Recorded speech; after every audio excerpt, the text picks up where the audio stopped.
कांच तथा हीरे के अपवर्तनांक क्रमशः 1.5 तथा 2.4 हैं। ज्ञात कीजिए कांच तथा हीरे में प्रकाश की चाल और हीरे का कांच के सापेक्ष अपवर्तनांक। तो सबसे पहले फर्स्ट पार्ट लगाते हैं। कांच में प्रकाश की चाल ज्ञात करना और हीरे में प्रकाश की चाल ज्ञात करना है। तो कांच में प्रकाश की चाल Vc।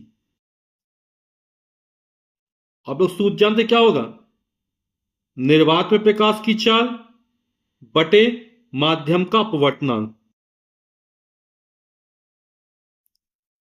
ठीक, ग्लास में है, कांच में, तो कांच का अपवर्तनांक है ना।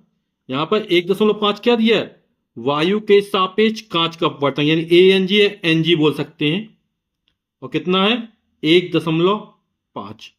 और 2.4 क्या है, हीरे का अपवर्तनांक, किसका, वायु के सापेक्ष AN, और हीरा नहीं डायमंड D, या सीधे सीधे ND लिख सकते इस तरह। और ये कितना दिया है 2.4 दिया गया।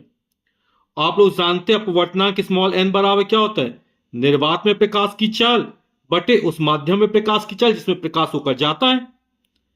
तो हमें किस में ज्ञात करना है, ग्लास में ज्ञात करना है। तो यहां ग्लास हो जाएगा, कांच हो जाएगा। तो Vg का मान निकालना, NG नीचे आ जाएगा। तो कांच में प्रकाश की चाल बराबर निर्वात में प्रकाश की चाल बटे कांच का अपवर्तनांक।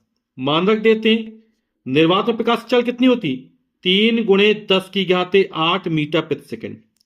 अपवर्तनांक कितना दिया, 1.5 दिया गया है।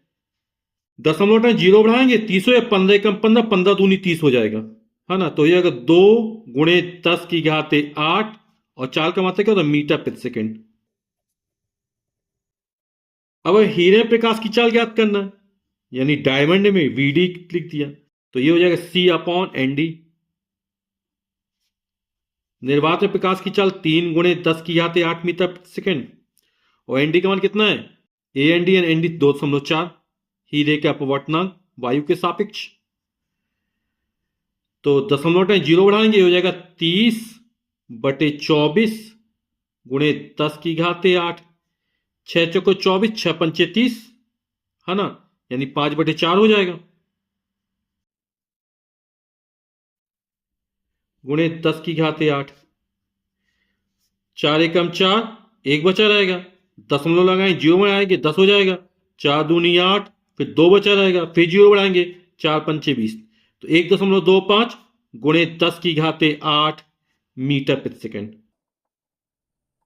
अब हमें हीरे का कांच के सापेक्ष अपवर्तन ज्ञात करना है। हीरे का अपवर्तन ज्ञात करना है, किसके सापेक्ष ज्ञात करना है, कांच के सापेक्ष। यहां जैसे लिखा है वायु के सापेक्ष कांच का अपवर्तनांक, तो कांच का अपवर्तनांक है ना, हमें हीरे का अपवर्तनांक ज्ञात करना, और किसके सापेक्ष ज्ञात करना है, कांच के सापेक्ष। यानी कि हमें GND का मान ज्ञात करना है, यानी हीरे का कांच के सापेक्ष अपवर्तनांक, है ना, यानी GND का मान हमको क्या करना है, ज्ञात करना है। तो GND बराबर कितना हो जाएगा, D बाद में है तो हो जाएगा AND/ANG। ठीक, तो GND वाला क्या हो गया, AND/ANG। AND यानी कि हीरे का अपवर्तनांक, और ये कितना दिया गया है, इसका मान अपन को दिया गया 2.4। और ANG यानी कांच का अपवर्तनांक कितना दिया, 1.5 दिया गया। दशमलव दशमलव हट जाएगा, हो जाएगा 24/15। 3 से काट देंगे, 3 अट्ठे 24 और 3 5 15, 5 एकम 5, 3 बचा रहेगा, है ना। दशमलव में 0 बढ़ाएंगे तो 30 हो जाएगा, 5 छक्का 30, 1.6। यानी हीरे का कांच के सापेक्ष जो अपवर्तनांक निकलेगा वो कितना निकलेगा, 1.6।